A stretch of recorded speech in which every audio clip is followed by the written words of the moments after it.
Good afternoon, everyone. Hello from Busan, and welcome to this special episode of Seeds of Justice. My name is Rocky Guzman. I am the Deputy Director of the Asian Research Institute for Environmental Law, and I'll be the host for today's episode. So why are we here in Busan?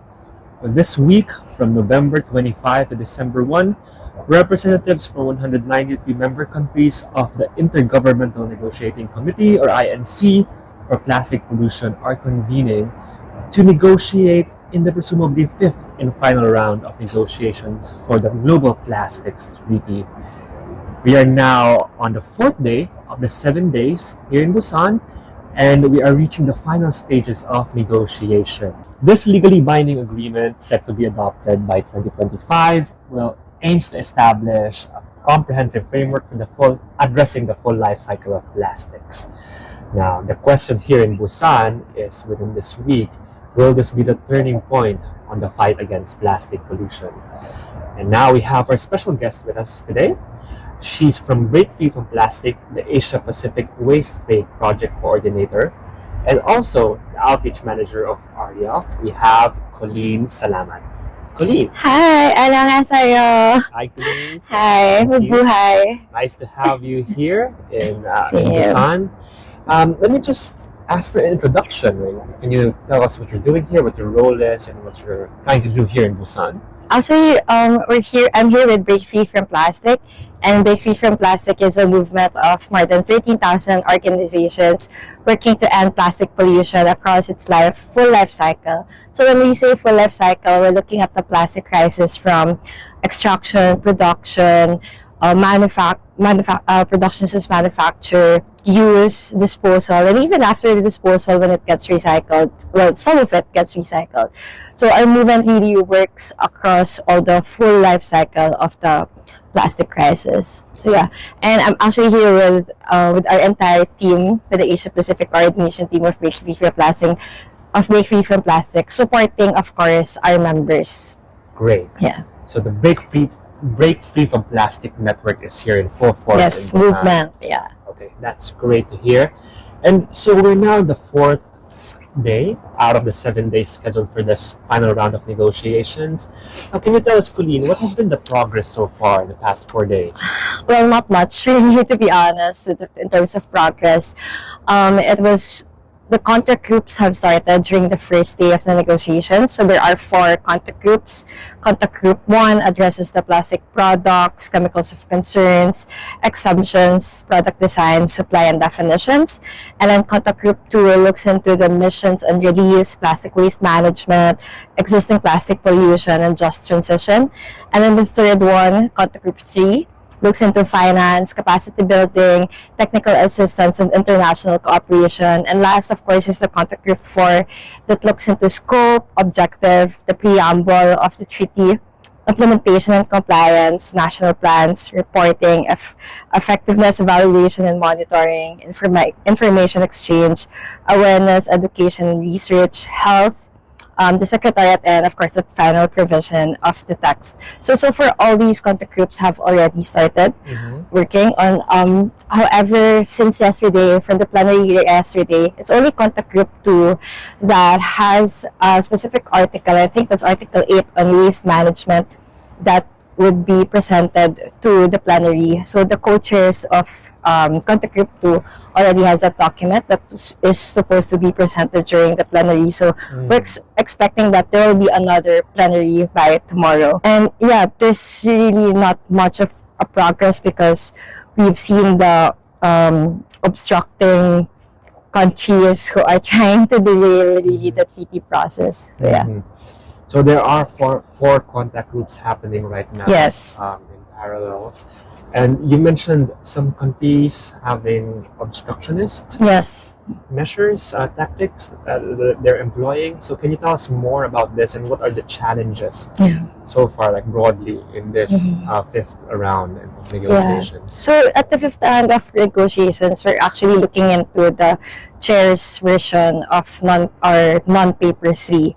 But the obstructionist members are kind of like want to go back to INC2 on discussing the rules of procedure. So there's really not much that happened in Paris and at the INC2 because they just talked about consensus versus voting mechanism for decision making. So that's the current track of these obstructionist members, really. The other point is that they don't want to look into the full life cycle of plastics when the Remain resolution is very clear that we have to create an internationally legally binding mechanism to end plastic pollution. So that's the common pattern. It even some countries even wants to include health in the text when we know that at each of the life cycle of plastics, our health is also in crisis. Right. So yeah. So what I can get is that there are different levels of ambition, there are different interests as well. Yes. So you mentioned some of this, like the full life cycle, the scope. So can you tell us more about what the sticking points are, aside from the full life cycle? Yeah. For the sticking points, of course, first is we want to have a reduction in production of plastics. That's also not very clear in the non-paper of the chair. We don't have the specific text on plastic polymer production. It's more of the management rather than the reduction of the production. Second one, the treaty must also eliminate the chemicals of concerns that are hazardous to human health and the environment. Plastics is made of 99% fossil fuel and other chemicals that some we don't even know because companies don't usually disclose it. So we want it to be disclosed. We want these kinds of information to be disclosed, of course, to everyone. And of course, we can't manage what we can't measure. The treaty must have reporting, but the reporting must be, of course, transparent across its life cycle. We should not just be looking at it at the waste management level, because that's usually the tendency. They'll just look at it at the plastic circular economy approach, but not really looking into, again, the entire life cycle of it. And next is we have to have globally binding rules. We saw that in some conference room papers, some ASEAN countries would want to remove the word shall and replace it with encourage. So those sticky words that would weaken the treaty, that's what we really have to avoid. And of course, we saw the African groups rather proposing a new funding mechanism for the treaty. So not just through a global environment fund, but a new financial mechanism, really. And lastly, of course, just transition for the affected communities. If I'm not mistaken, this would be the only multilateral environmental agreement with just transition in the text. So we really hope that it stays there. So yeah. And that's a lot of points, ranging from the control measures, in particular plastic reduction, having caps, for instance, up to the means of implementation, such as financing and the financial mechanism. So, what are the specific measures that you're looking at for Breakthrough for Plastic to be seen? For specifically, of course, the production reduction, really.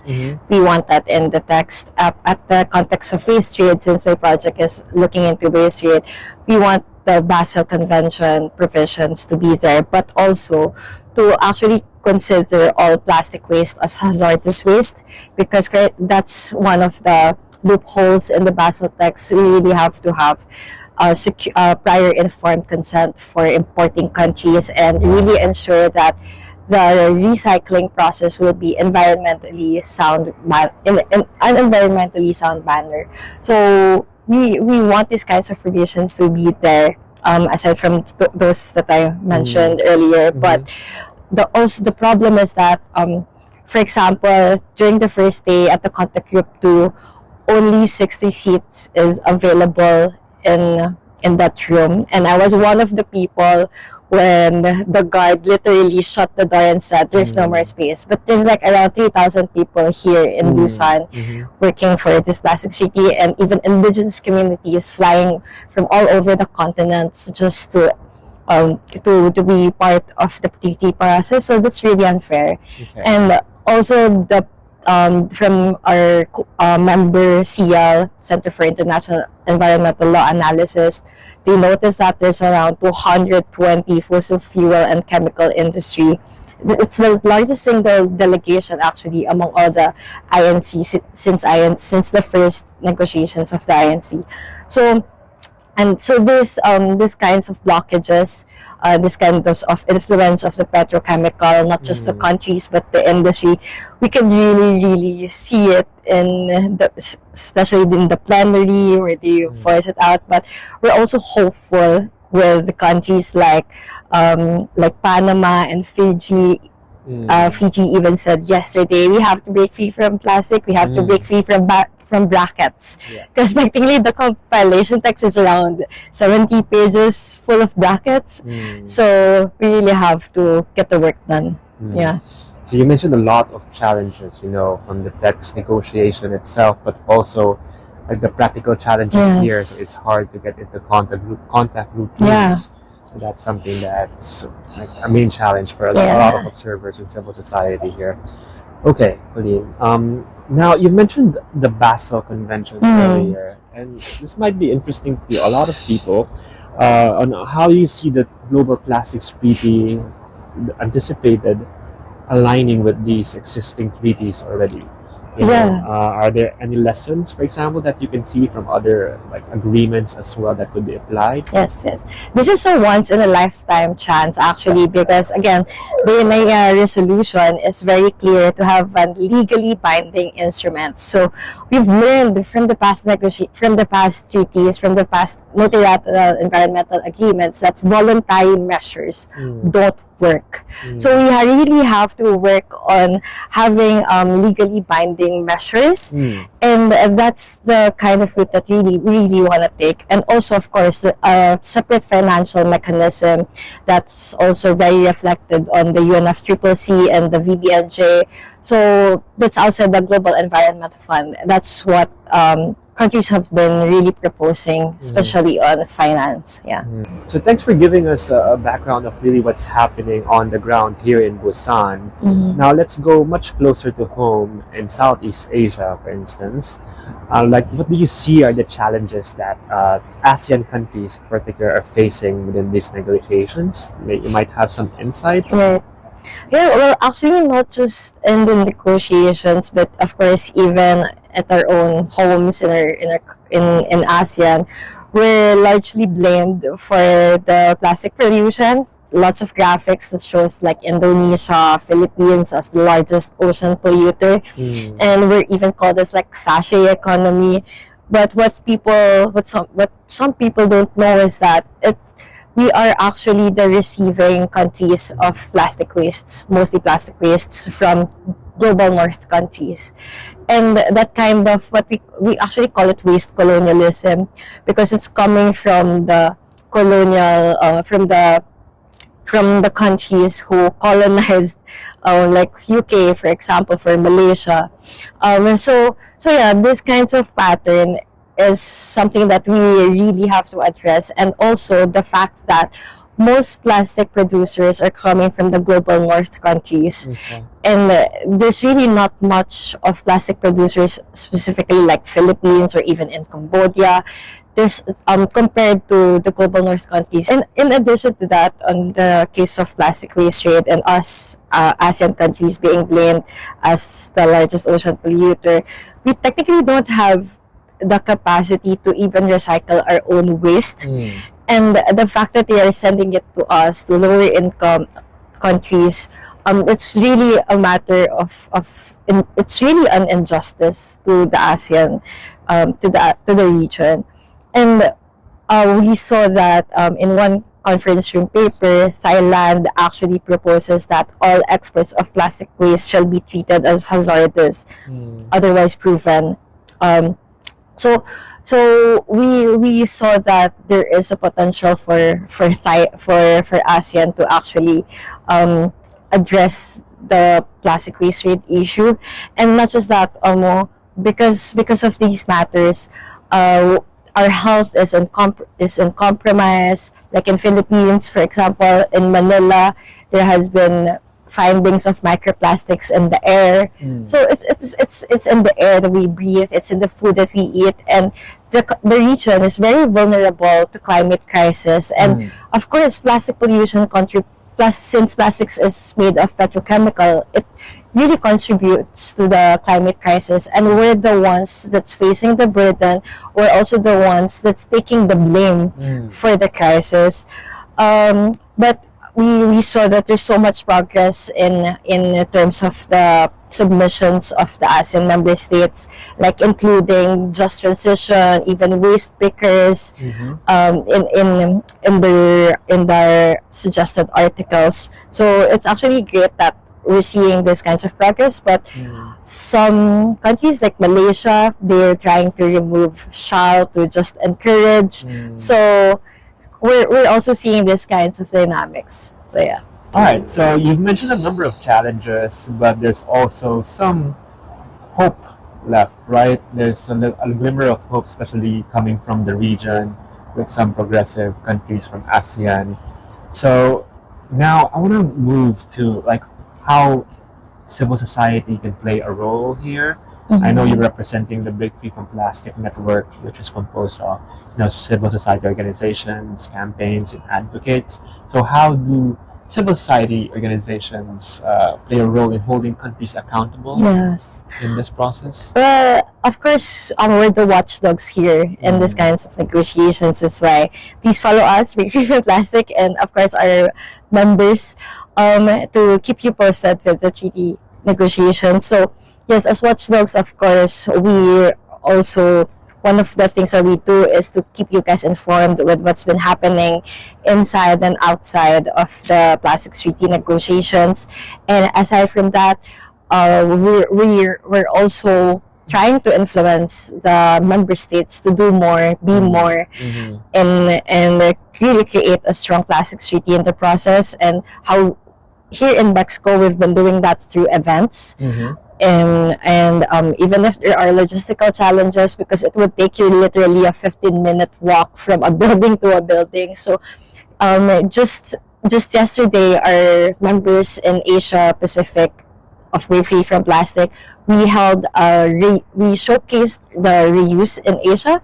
So our colleagues with Kaya Global Alliance for Incinerator Alternatives just released a new publication on reuse, really showcasing Asia as home to solutions, because reuse and refill is really the way out and really the genuine solution to plastic pollution. We can't recycle everything, and we know the harms of recycling. So we're really showing to delegates how that it is possible to have a future that's free from plastic pollution. And aside from that, of course, this is not just a matter of the present generation or the older generations, but of course, this is for the future generations. So we're also highlighting the voices of the youth. That's why there are youth representatives, and that's why the baby climate plaintiffs were the ones who handled the petition for a strong global plastics treaty with it. I think it gathered around 3 million signatures. So the baby climate plaintiffs, they delivered it to the delegates just before the INC started. So yeah. Now, great points, Coleen, really, with civil society being the watchdog over these countries in these negotiations. And I like what you said, there's a range of solutions and control measures that we need to consider in these negotiations. You can't just focus on one. As you said, we can't recycle our way out of this problem. So we have to consider all the other range of other genuine solutions, as you said. A lot of people are watching here and might be interested in this process in the global plastics treaty, but they might not know how to engage because it might seem too up there, like governments negotiating with each other. So maybe you can share like how individuals can take Yeah. part in this whole process. Well, I think first is to support organizations like us, like our members, working to have a future that's free from plastic pollution. And then next is don't be afraid to voice out on your social media, and not just on your social media, but like write to the government, like really demand them on the provisions that you want to see in the global plastics treaty. And of course, at the ASEAN, we know that not all governments are friendly to that. Not all governments actually held consultations prior to going to the negotiations. So it would be good that if you can write to the delegates. If I'm not mistaken, the list of it is actually publicly available at the UNEP website, so you can contact them. So if not through the delegates, maybe to the head of the Ministry of Environment or Foreign Affairs. So it's really pressuring them that people are actually watching. Yeah. So yeah, in the context of the treaty, I think that's how you can really support us. And of course, like, share, subscribe. Yeah. Yeah, definitely. So great. So everyone can take part. Yes. Everyone can engage. There are channels available, and this is a very important matter that would impact everyone. Yes, So of it's important course. to keep engaged in this process. Great points, really, Coleen. So before we end, I just really want to pick your brain a little on what would be, what you can say, the key takeaway that you want to impart with everyone who's watching here, who might be very interested in the negotiating process, on what might be happening and the outcomes of this plastics treaty. So what do you Yeah, want them yeah. I to think remember? Yeah, I think from my experience, even if it's just my fourth day here at the INC, it could really be disheartening. It could really be stressful. These kinds of treaty processes, and it's just also very stressful in a way that we know that some countries would say this and that, would be low ambitious, would be would try to derail the process, but also there's still hope in countries like the SIDS, the small island developing states. There's this hope from the Latin America, because we've heard them talk about how important it is that to get the work done despite all the derailing tactics of obstructing members. And also with the Latin American, the Caribbean groups. And we actually hope to see that at the ASEAN level, of course. But we haven't really heard them at the plenary on having a strong position. So yeah, even if there are villains out there, there's still hope, and there's also hope among the civil society organizations that's really working to have a strong plastics treaty. But not just that, the work doesn't end here. The work is still at home, and we really have to have more job to do. We have a lot of job to do, yeah. Even after this, yeah. No, that's really great, Coleen. And there are a number of challenges, as you've mentioned, from the process, practical challenges here, but specifically on the negotiations of text itself. Yeah. But there is always a glimmer of hope. Yes. And we hope to see that, and we hope to see this week in Busan as a really the turning point. Yes, to really fight the plastic pollution problem, and we want to have solutions for this one, right? So again, thank you very much. Thank That was you. Coleen Salamat from the Break Free from Plastic Network, and really thank you so much, Coleen, for your insights and on-the-ground experience and expertise on the matter here. And best of luck on the next 3 days. We have 3 days left for the negotiations, and fingers crossed that we can have strong, robust, comprehensive global plastics treaty at the end of this week in Busan. So again, thank you very much. Thank you. Thanks, Rocky. And again, this has been Rocky Guzman from REL. Thanks for tuning in, and hope to see you in the next episode of Seeds of Justice. Goodbye.